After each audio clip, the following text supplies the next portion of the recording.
सभी का स्वागत है साइंस मित्र सजल के इस यूट्यूब चैनल पर। मैं हूं सजल। आज स्टार्ट करने वाले हैं क्लास 12 केमिस्ट्री का लेक्चर 3। तो इस लेक्चर में देखने वाले हैं नष्ट समीकरण। समीकरण जो होता है वो क्या होता है, ई सेल बराबर होता है E naught cell minus R T upon N F L N Q. ठीक है, इसका जो परिभाषा है वो क्या होता है, नष्ट समीकरण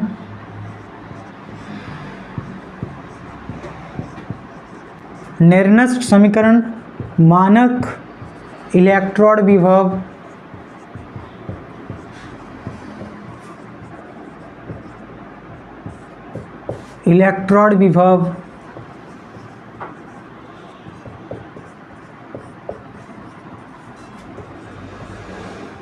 तापमान सांद्रता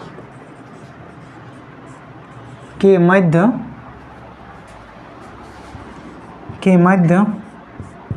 संबंध बताता है।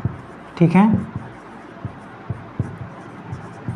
यहाँ पर निर्नष्ट समीकरण क्या बताता है, मानक इलेक्ट्रोड विभव, यहाँ पर इलेक्ट्रोड विभव और तापमान और सांद्रता के मध्य संबंध बताता है, तो उसे हम लोग नष्ट समीकरण कहते हैं। तो यहाँ पर क्या टॉपिक है, ये तो नष्ट समीकरण का इक्वेशन है, इसको आपको क्या करना है, याद रखना है। और यहाँ पर ध्यान देंगे ई सेल, ये पूरे सेल का क्या है, विभव है, ये मानक सेल का विभव है। और यहाँ पर आर क्या है, यहाँ पर आर जो है वो गैस नियतांक है।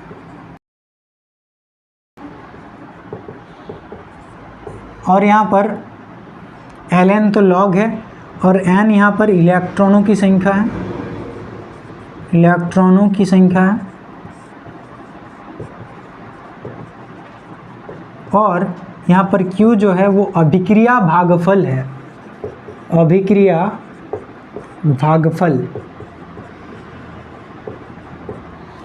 और F जो है वो फैराडे, मतलब एक मोल इलेक्ट्रॉन पर जितना आवेश होता है वो क्या कहलाता है, फैराडे कहलाता है। इसका जो मान है वही ध्यान रखेंगे, 96500 होता है, 96500 कूलाम होता है इसका मान, ये याद रखेंगे। ठीक है, अब यहाँ पर क्या करेंगे, जो सेल है, सेल का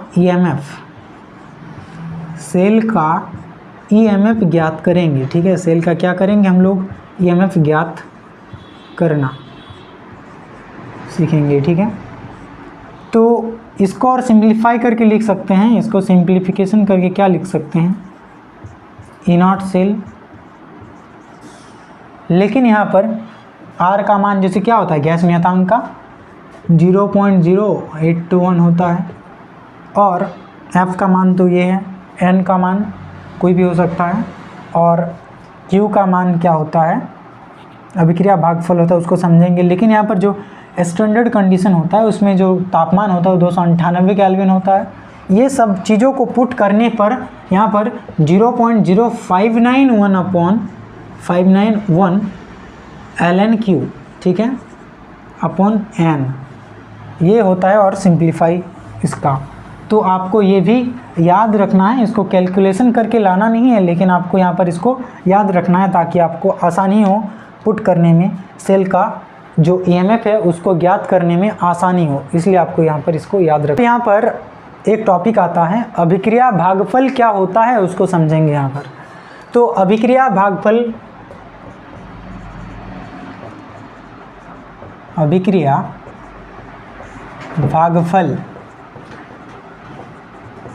यहाँ पर उसके लिए मान ली कोई अभिक्रिया है जो क्या है, ये क्या है, उत्पाद है, रिएक्टेंट है, जो उत्पाद क्या बनाता है, ये जो कैपिटल डी के आगे स्मॉल डी है, कैपिटल सी के आगे स्मॉल सी है, उसी प्रकार इधर भी है। ये जो स्मॉल लेटर है वो उसका स्टोइकियोमेट्री गुणांक को बता रहा है, और ये इसका उत्पाद है। ठीक है, अब यहाँ पर अभिक्रिया जो है, अभिक्रिया भागफल क्या होता है, जो Q होता है इसको अभिक्रिया भागफल कहते हैं। इसमें क्या कहते हैं इसको, उत्पाद की सांद्रता बटा अभिकारकों की सांद्रता को क्या कहते हैं, अभिक्रिया भागफल कहते हैं। तो उत्पाद की सांद्रता क्या है, C D, और अभिकारकों की A और B, इसके बीच में गुना का संबंध है। और जो इसके आगे है, ठीक है, उसको इसके घात में लगाते हैं, मतलब पावर में लगाते हैं, और B C D, ठीक है। ये जो चीज़ होता है यही होता है अभिक्रिया भागफल, ठीक है। अब यहाँ पर जो मेन टॉपिक है वो है डेनियल सेल के लिए ईएमएफ ज्ञात करना। डेनियल सेल जो है इसका फर्स्ट लेक्चर में बताए थे, जब हम लोग वोल्टियर सेल या गैल्वेनी सेल में जो Zn और Cu को लेते हैं तो उस सेल का जो स्पेसिफिक नाम होता है उसका नाम क्या है, डेनियल सेल नाम है। तो यहाँ पर डेनियल सेल के लिए हम लोग अभिक्रिया जो पढ़े थे वो क्या था, ये जो अभिकारक है, अभिकारक की और क्या था, Zn जब रिएक्शन कर रहा था Cu2+ के साथ तो क्या बना रहा था, तो बना रहा था Cu और प्लस में Zn2+, मतलब कॉपर का Cu का अपचयन हो रहा था, ठीक है, अपचयन हो रहा था, और जो Zn है इसका उपचयन हो रहा था, ठीक है। अब इसको हम लोग कैसे लिखे थे, सेल में Zn2+ बन रहा था, बीच में लवण सेतु था, Cu2+ से Cu बन रहा था, ठीक है। अब यहाँ पर ईएमएफ ज्ञात करने के लिए क्या करेंगे, इसको अलग अलग लिखेंगे, एनोड की अलग अभिक्रिया और कैथोड की अलग अभिक्रिया को लिखेंगे। तो यहाँ पर एनोड के लिए लिखते हैं सबसे पहले। एनोड के लिए यहाँ पर क्या है रिएक्शन इसका, Zn से Zn2+ बना रहा है 2 इलेक्ट्रॉन को त्याग करके। लेकिन जो हमें ईएमएफ ज्ञात करने के लिए इसको हमें उपचयन तो हो रहा है लेकिन इसको अपचयन के फॉर्म में लिखना है, तो तब क्या हो जाएगा, Zn2+ से Zn बनाएगा 2 इलेक्ट्रॉन ले करके, ठीक है। तो ये हो गया क्या, Zn बन रहा है। अब यहाँ पर जो ई सेल है वो क्या है, E0 सेल, यानी कि यहाँ पर ई सेल नहीं होगा, यहाँ पर क्या होगा, Zn2+ से Zn, Zn2+ से Zn क्या होगा, E0 Zn2+ से Zn माइनस का 0.059 1/n के जगह पर कितना होगा, 2 होगा, क्योंकि यहाँ पर 2 इलेक्ट्रॉन का स्थानांतरण है। और यहाँ पर ln क्यों किया था, अभिक्रिया भागफल था, मतलब उत्पाद बटा अभिकारक, मतलब Zn बटा Zn2+ हो जाएगा, ठीक है। इसको इक्वेशन नंबर 1 नाम दे दिए। अब यहाँ पर कैथोड के लिए लिखेंगे, कैथोड पर क्या होगा, जो Cu2+ है वो 2 इलेक्ट्रॉन ले करके Cu बनाएगा। तो यहाँ पर जो कैथोड है उसके लिए क्या होगा, Cu2+ से Cu बराबर E0 Cu2+ से Cu माइनस 0.0591/2, क्योंकि यहाँ पर भी 2 इलेक्ट्रॉन का स्थानांतरण हो रहा है। और ln Q के जगह पर उत्पाद बटा अभिकारक, उत्पाद यहाँ पर Cu है, अभिकारक Cu2+ है, तो Cu बटा Cu2+ हो जाएगा, ठीक है। और इसका नाम समीकरण 2 दे दिए, ठीक है। और अब यहाँ पर क्या करेंगे, इन दोनों समीकरणों को कैथोड माइनस एनोड करेंगे पूरे सेल का ईएमएफ ज्ञात करने के लिए। तो कैथोड के लिए ये है और एनोड के लिए ये है। तो पूरे सेल के लिए क्या करेंगे, ई सेल बराबर, ई सेल के लिए ज्ञात करना है, ई सेल बराबर क्या होगा, ई कैथोड, कैथोड की जगह पर क्या है, Cu2+ से Cu है, और minus E Z N, anode पर जेड एन टू प्लस से जेड एन है। यहाँ पर ये एनोड तो है लेकिन यहाँ पर इसको अपचयन अभिक्रिया के फॉर्म में लिखा गया है, ये ध्यान देंगे क्योंकि इसको इसी प्रकार लिखा जाता है, ठीक है। तो ई सेल बराबर यहाँ पर क्या होगा, कैथोड माइनस एनोड, तो ई इसका मान कितना है, कैथोड का पर सी यू का मान कितना है, E naught C U two plus से सी यू बन रहा है माइनस का 0.0591 upon 2 L N C U upon C U two plus, ठीक है।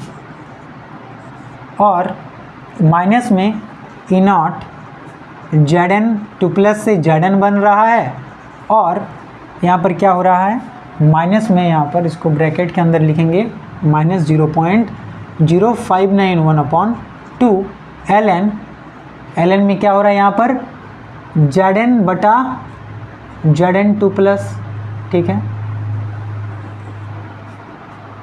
ई सेल बराबर क्या होगा, अब यहाँ पर माइनस अंदर में मल्टीप्लाई होगा तो E naught C U two plus से C U minus 0.0591 upon 2 L N. यहाँ पर एक चीज़ ध्यान देंगे, जो सी यू है वो ठोस अवस्था में है और जो जेड एन है वो भी ठोस अवस्था में है, ठीक है। तो यहाँ पर जो ठोस अवस्था में है उसका सांद्रता जो होता है वो 1 होता है, ठीक है। यहाँ पर तो जेड एन का मान और सी यू का मान कितना हो जाएगा, 1 हो जाएगा। तो यहाँ पर इसको लिख सकते हैं 1 बटा सी यू टू प्लस, माइनस अंदर में गुना होगा तो माइनस खुल जाएगा। तो यहाँ पर E naught Z N two plus से Z N minus minus multiply होगा तो प्लस हो जाएगा 0.0591 अपॉन 2 और क्या है L N 1 upon Z N two plus, क्योंकि जेड एन का मान 1 हो गया, ठीक है। अब यहाँ पर क्या कॉमन है, ई सेल बराबर यहाँ पर E naught C U two plus से सी यू और माइनस में क्या है E naught Z N two plus से जेड एन है। और यहाँ पर जो माइनस 0.0591 अपॉन 2 है इसको अगर कॉमन ले लेते हैं 0.0591 अपॉन 2, इसको कॉमन ले लिए तो क्या हुआ, इसके जगह पर क्या हो गया, यहाँ पर C U 1 upon C U two plus और यहाँ पर माइनस में 1 upon Z N two plus. यहाँ पर ध्यान देंगे, जिसको समझ में नहीं आया होगा यहाँ पर ध्यान देंगे, माइनस 0.0591 अपॉन 2 कॉमन लिए यहाँ से, तो इसके साथ जो गुना है उसका मान कितना आएगा, ये आएगा। लेकिन यहाँ पर प्लस 0.0591 अपॉन 2 था तो माइनस का कॉमन लिए तो माइनस प्लस माइनस हो जाएगा, इसलिए यहाँ पर इसके आगे माइनस लगा है। लेकिन इसमें क्या है, प्लस है, क्योंकि माइनस माइनस प्लस हो जाता है तो माइनस को ही कॉमन लिए तो प्लस का इतना बचा। यहाँ पर प्लस में इतना था और माइनस को कॉमन लेंगे तो माइनस का बचेगा। तो यहाँ पर क्या हो गया, 1 upon C U two plus minus 1 upon Z N two plus, ठीक है। अब यहाँ पर ध्यान देंगे, ये जो है ये ई नॉट सेल के बराबर है, ये कैथोड ये एनोड है, तो इसको लिख सकते हैं ई सेल बराबर कैथोड माइनस एनोड क्या होता है, ई नॉट सेल के बराबर होता है ना, तो ई नॉट सेल के बराबर हुआ और यहाँ पर माइनस का 0.0591।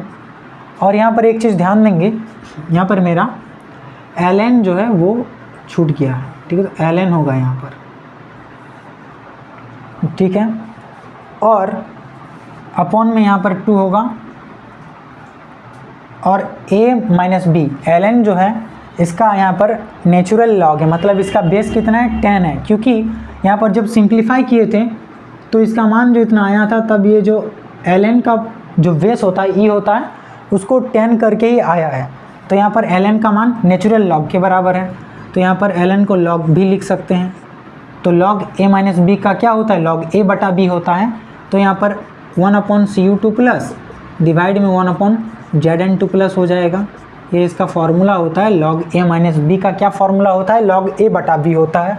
तो यहाँ पर क्या लिख सकते हैं, ई सेल बराबर ई नॉट सेल माइनस का 0.0591 अपॉन 2, और यहाँ पर क्या होगा, Zn 2 प्लस ऊपर आ जाएगा, लॉग Zn 2 प्लस डिवाइड में Cu 2 प्लस हो जाएगा। ठीक है, ये जो फॉर्मूला निकला वो होता है डेनियल सेल का EMF, ये होता है। फाइनली इसको याद रखेंगे। ठीक है, मतलब याद तो क्या रखेंगे, जो EMF का फॉर्मूला होता है उसमें कोई भी आपको एग्ज़ाम में हो सकता है, जो अभिक्रिया इस प्रकार, जैसे अभिक्रिया है इस प्रकार आपको अभिक्रिया दिया जाएगा और आपको एनोड के लिए और कैथोड के लिए और कैथोड के लिए लिखना होगा। लेकिन यहाँ पर एक चीज़ ध्यान देंगे, जब एनोड के लिए ज्ञात करेंगे तो उपचयन अभिक्रिया को फिर आपको उलट के अपचयन अभिक्रिया के रूप में ही लिखना पड़ेगा, तब जाके सही आएगा आंसर। तो यहाँ पर फिर अलग अलग निकाल लिए, ये जो निकला एनोड के लिए निकला ई, मतलब इलेक्ट्रोड विभव निकाले एनोड के लिए, और यहाँ पर फिर कैथोड के लिए इलेक्ट्रोड विभव निकाले। उसके बाद ई सेल बराबर जानते हैं क्या होता है, कैथोड माइनस एनोड होता है। तो यहाँ पर कैथोड माइनस एनोड किए, ई सी यू का मान ये था और यहाँ पर ई जेड एन का मान ये था। इन दोनों को फिर माइनस किए, सिंप्लीफाई किए और अल्टीमेटली हमारे पास ई सेल बराबर कितना आ गया, ये आ गया। ठीक है, अब यहाँ हमारे पास नेक्स्ट टॉपिक है निर्नस्ट समीकरण से साम्यावस्था। तो यहाँ पर साम्यावस्था के लिए एक अभिक्रिया का एग्जाम्पल लेते हैं, वो भी हम लोग डेनियल सेल का एग्जाम्पल ले लेते हैं। तो अभिक्रिया में डेनियल सेल का क्या होता है, Zn जो होता है Zn 2 प्लस, और यहाँ पर क्या होता है Zn plus Cu2 plus Zn बनता है, Zn 2 प्लस बनता है और Cu बनता है। Zn का क्या होता है, Zn का होता है उपचयन और Cu का क्या होता है, अपचयन होता है। तो यहाँ पर साम्यावस्था में क्या करेंगे, साम्यावस्था में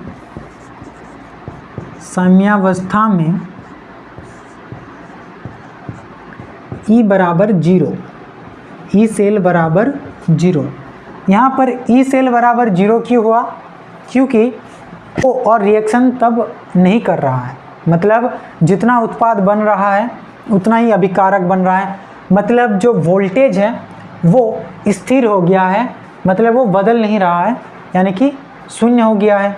तब कोई वोल्टेज ही नहीं दिखाएगा जब कोई अभिक्रिया ही नहीं होगा, मतलब कोई अभिकारक उत्पाद में चेंज नहीं होगा, तो फिर कैसे वोल्टेज का मान निकलेगा, तो फिर 0 रीडिंग देगा। इसलिए यहाँ पर ई सेल का मान 0 होता है। तो हम लोग जानते हैं जो होता है निर्नस्ट समीकरण वो कितना होता है, उसका मान होता है यहाँ पर ई सेल बराबर ई नॉट सेल